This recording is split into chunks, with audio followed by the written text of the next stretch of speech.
एक शेर, एक हाथी की मजेदार स्टोरी। एक घने जंगल में एक शेर रहता था जो खुद को जंगल का मालिक समझता था। वो अकड़ कर चलता था और ये यकीनी बनाता था कि सब जानवर इसे देखें।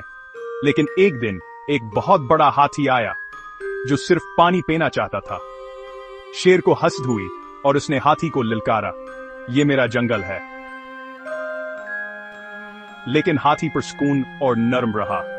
उसने कहा, मैं सिर्फ थोड़ा पानी चाहता हूं। शेर ने हमला किया, लेकिन हाथी ने अपनी सूंड के एक झटके से उसे दूर धकेल दिया।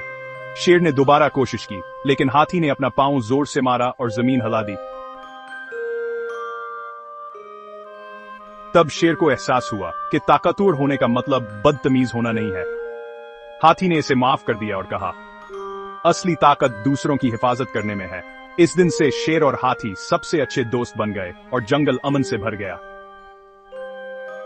याद रखना, मेहरबानी सबसे बड़ी ताकत है।